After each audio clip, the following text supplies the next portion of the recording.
Vamos mudar o assunto, porque agora a gente vai falar de uma coisa que eu não esperava. Mas quando o assunto é Red Kennedys, a próxima notícia sempre vai ser a mais surpreendente. Pro bem ou pro mal. Não tem o que fazer. Vai ser sempre surpreendente.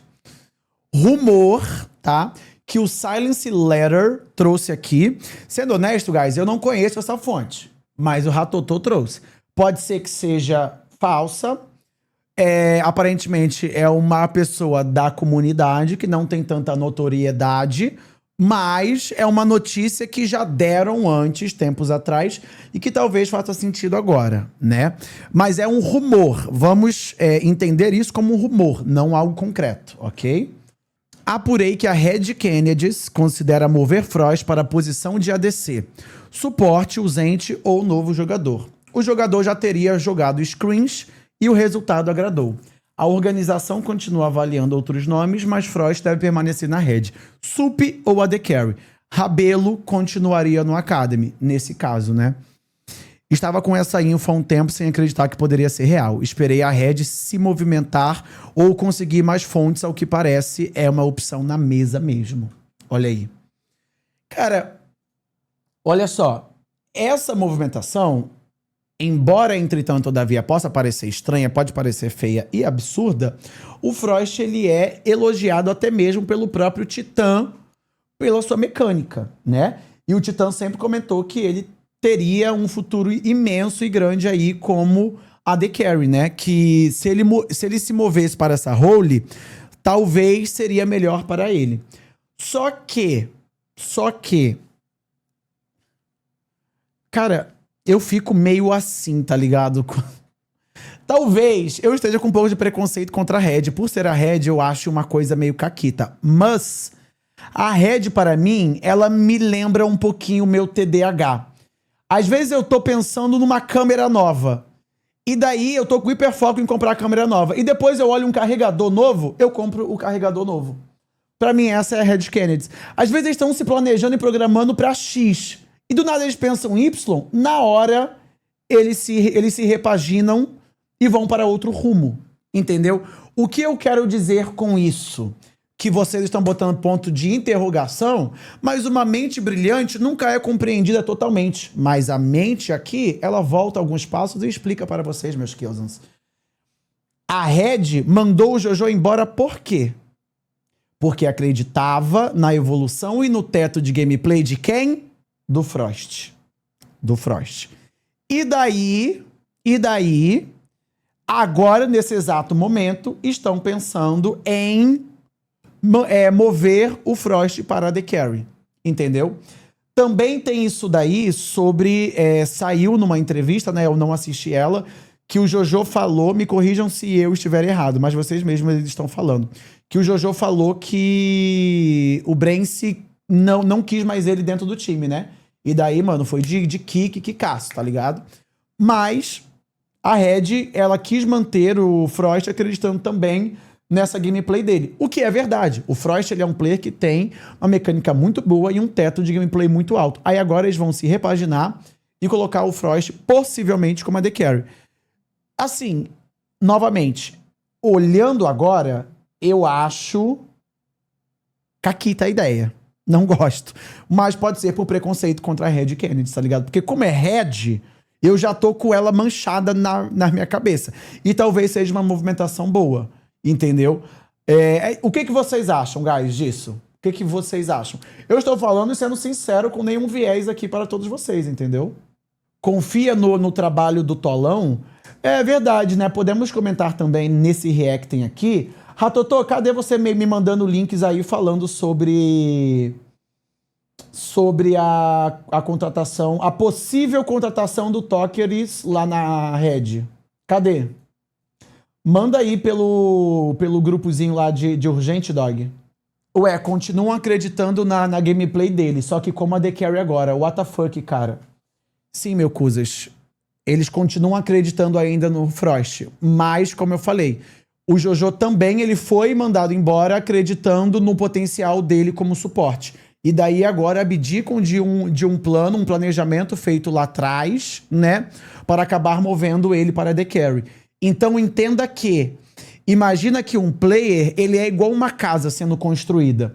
A Red colocou ali os tijolinhos dela, construindo o Frost como suporte.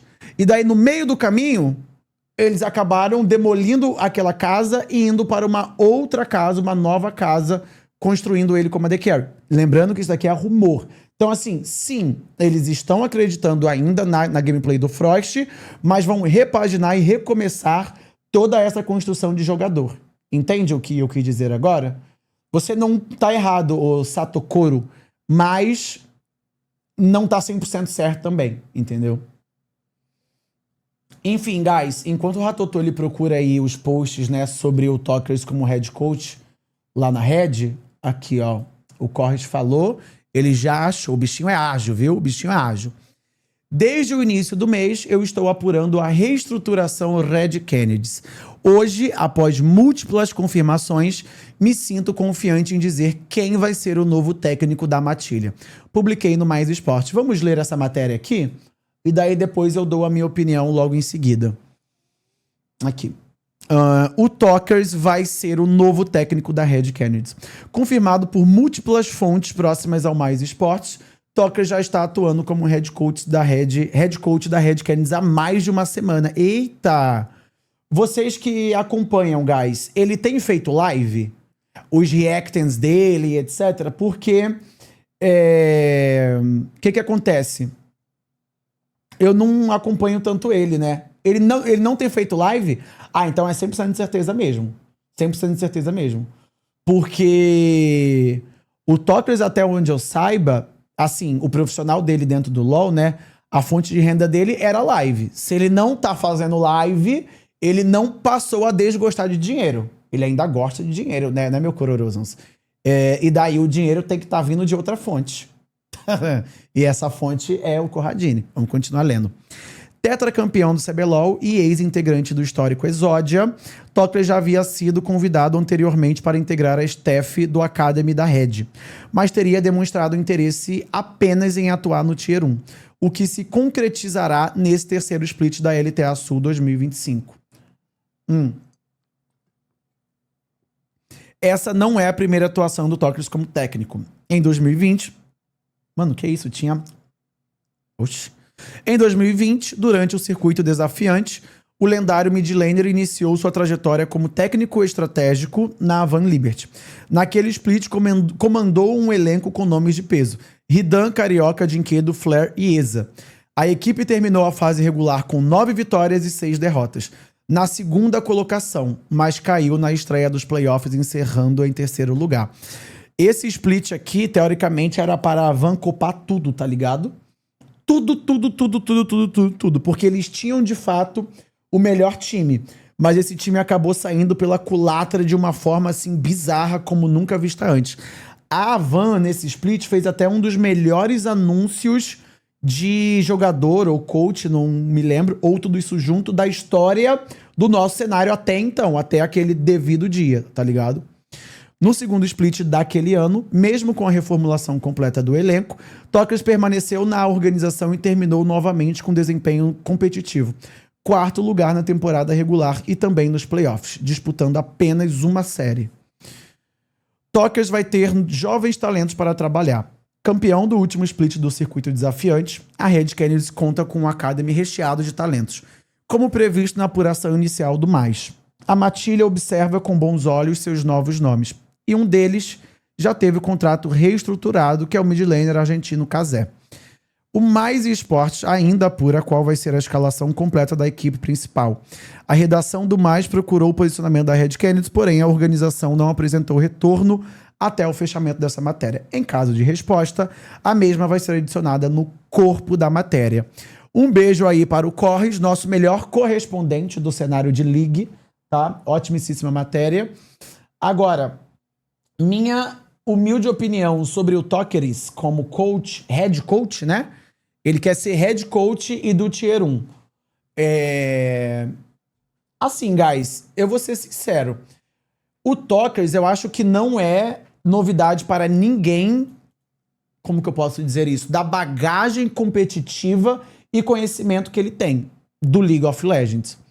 O problema é que eu não sei se o Tokers teria o manejo para lidar com jogadores, tá ligado?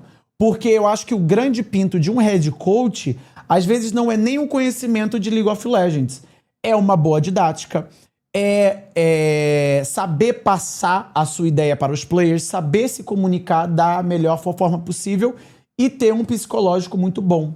Entendem o que eu quero dizer? Então, assim, o conhecimento de jogo, eu colocaria minha mão no fogo pelo Tokers.